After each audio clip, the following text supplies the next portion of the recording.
વડોદરા ભાયલીના ચકચારી સામૂહિક દુષ્કર્મ મામલે સૌથી મોટા સમાચાર સામે આવી રહ્યા છે। વડોદરા રૂરલ પોલીસ દ્વારા આ કેસમાં આરોપીઓની કસ્ટડી મેળવાઈ છે।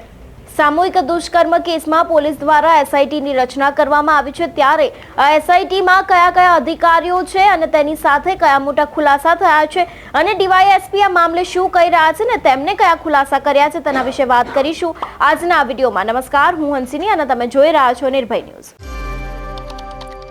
વડોદરામાં ભાયલી વિસ્તારમાં 4 ઓક્ટોબરના રોજ એક સગીરા સાથે જે સામૂહિક દુષ્કર્મની ઘટના બની હતી, જે ઘટનામાં વડોદરા સિટી ક્રાઇમ બ્રાન્ચ દ્વારા તમામ આરોપીઓને ઝડપી લેવામાં આવ્યા છે, જે આરોપીઓને વડોદરા તાલુકા પોલીસને હવાલે કરવામાં આવ્યા છે। વડોદરા રેન્જ આઈજી દ્વારા સામૂહિક દુષ્કર્મ કેસમાં એસઆઈટીની રચના કરવામાં આવી છે, જેમાં ડીવાયએસપી, 2 પીઆઈ, 2 પીએસઆઈ અને 4 અનુભવી રાઇટર ટીમનો સમાવેશ કરવામાં આવ્યો છે। ત્યારે હાલમાં એસઆઈટીની ટીમ દ્વારા તપાસનો ધમધમાટ શરૂ કરવામાં આવ્યો છે।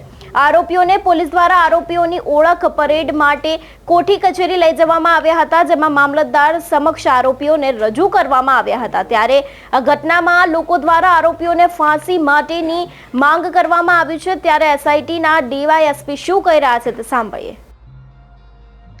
હા, જે તાલુકામાં ગેંગરેપનો બનાવ બન્યો હતો એના આરોપીઓએ અમને સોંપવામાં આવેલ છે। આરોપીઓની તપાસ દરમિયાન આજરોજ ઓળખ પરેડ માટે એમના મામલતદાર કચેરી રજૂ કરવામાં આવે છે। કઈ રીતના બંદોબસ્ત ગોઠવવામાં આવે છે આરોપીઓને લઈ જતા? અહીં અત્યારે જે રાવપુરા પોલીસ સ્ટેશનનો વિસ્તાર લાગે છે, એટલે રાવપુરાના ડિવિઝનના ડીવાયએસપી તથા એમના અધિકારીઓ તથા કોન્સ્ટેબલોનો બંદોબસ્ત છે, તેમજ અહીંયા એલસીબી અને એસઓજી જે લોકલ બ્રાન્ચો છે તાલુકા, એ લોકોનો પણ બંદોબસ્ત ગોઠવવામાં। કુલ કેટલા આરોપી એમને સુપર થયેલા આપણને? એમના આરોપી તરીકે 3 ને 2 શકદાર થઈને 5 ઇસમો રજૂ કરેલ છે। ત્યારે આ ઘટના જ્યારે બની હતી ત્યારે ભાયલી ગામના પૂર્વ સરપંચ દર્પણ પટેલ દ્વારા જાહેરાત કરવામાં આવી હતી કે આ સામૂહિક દુષ્કર્મના આરોપીઓને જે પણ બાતમી આપશે તેને 50,000 રૂપિયાનું ઇનામ આપવાની જાહેરાત કરવામાં આવી હતી, જે બાબતે હવે પૂર્વ સરપંચ દર્પણ પટેલે શું કહી રહ્યા છે તે પણ સાંભળીએ। જે રીતે આ ઘટનાક્રમ બન્યો છે અને 48 કલાકમાં આરોપીઓને જે દબોચી લેવામાં આવ્યા છે, એ રીતે ગુજરાત પોલીસ ક્રાઇમ બ્રાન્ચ અભિનંદનને પાત્ર છે। ખૂબ સારી કામગીરી છે અને મેં જે રીતે જાહેરાત કરી હતી કે બાતમી આપનારને હું 50,000 રૂપિયા ઇનામી રાશિ આપીશ, હું આજે ફરીથી કહું છું કે હું 1-2 દિવસમાં એસપી સાહેબને રૂબરૂ મળીશ। એસપી સાહેબ સાથે ચર્ચા કરી અને જે પણ વ્યક્તિ હોય કે ક્રાઇમ બ્રાન્ચને ઇનામી રાશિ આપવાની થશે એ મારે આપી દેવાની છે, એમાં કોઈ બેમત નથી। શું કહેશો, આ ગુનો ડિટેક્ટ થઈ ગયો છે 48 કલાકમાં, પોલીસને સફળતા મળી છે, જાબાઝ પોલીસ વિશે શું કહેશો? પોલીસને હું એટલું કહેવા માગું છું કે આ જેટલા બી આરોપીઓ છે, જે નરાધમો છે, એમની સર્વિસ હજુ થોડી વધારે કરે અને જાહેરમાં એમને ઢોર માર મારવામાં આવે, જેથી કરીને આ સીન લોકો જુએ તો ફરીને જે માનસિકતા ધરાવનાર, જે વિકૃત માનસિકતા ધરાવનાર લોકો છે એ લોકો ફરી આ કૃત્ય કરતા ડરે। નાઇટ પેટ્રોલિંગ વધારવી જોઈએ।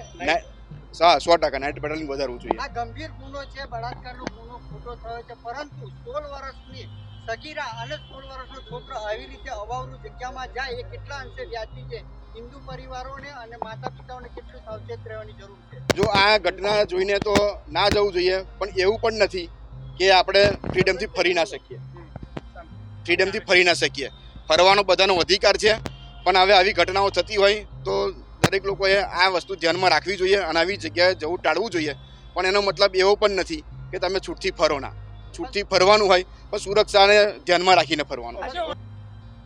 ત્યારે ગુજરાતના વડોદરામાં જે સગીરા સાથે સામૂહિક દુષ્કર્મ કરવામાં આવ્યું હતું તેને લઈને પોલીસે હવે તપાસનો ધમધમાટ શરૂ કરી દીધો છે અને એસઆઈટીની રચના કરવામાં આવી છે। જો કે એસઆઈટી દ્વારા લોકેશન ટ્રેક કરવામાં આવશે, સાથે જ અનેક પુરાવાને લઈને આરોપીને બચી ન શકે તેવા વિકલ્પ પણ ગોતવામાં આવ્યા છે અને તેની સાથે જ પોલીસનો હાલ તપાસનો ધમધમાટ શરૂ થઈ ગયો છે અને વડોદરામાં જે સગીરા સાથે દુષ્કર્મ આચરવામાં આવ્યું હતું, સામૂહિક દુષ્કર્મ આચરવામાં આવ્યું હતું, તેમાં જલ્દીથી જલ્દી કાર્યવાહી કરવામાં આવી રહી છે અને તેની સાથે જ યોગ્ય કાર્યવાહી કરવા માટે પણ લોકોની માંગ સામે આવી છે અને અનેક લોકો કહી રહ્યા છે કે આ નરાધમોને ફાંસી આપવામાં આવે, ત્યારે આ નરાધમો જે આરોપીઓ છે તેમના ઘરેથી પણ પરપ્રાંતીય લોકો આસપાસ રહેતા હતા તેવું પણ મળી આવ્યું છે. અને ત્યારે જ્યારે તેમના વિસ્તારની મુલાકાત લેવામાં આવી હતી ત્યારે પોલીસ દ્વારા પણ ન ત્યારે કોઈ વેરિફિકેશન કરવામાં આવ્યું હતું કે ન તો ત્યાં ભાડાનો કરાર હતો તેવા પણ અનેક મોટા ખુલાસા થયા છે. ને ત્યારે હવે ડીવાયએસપી પણ કહી રહ્યા છે કે યોગ્ય કાર્યવાહી કરવામાં આવશે અને આને લઈને જ અત્યારે હાલ વડોદરામાં જે દુષ્કર્મ થયું છે તેને લઈને મોટા સમાચાર સામે આવ્યા છે, જેમાં એસઆઈટીના ટીમની રચના કરવામાં આવી છે અને હાલ તપાસનો ધમધમાટ શરૂ થઈ ગયો છે. ત્યારે આ વિષય પર આપનું શું કહેવું છે અમને કમેન્ટ કરીને ચોક્કસથી જણાવજો. સાથે જ નિર્ભય ન્યૂઝને લાઇક, શેર અને સબસ્ક્રાઇબ કરવાનું ભૂલશો નહીં. નમસ્કાર.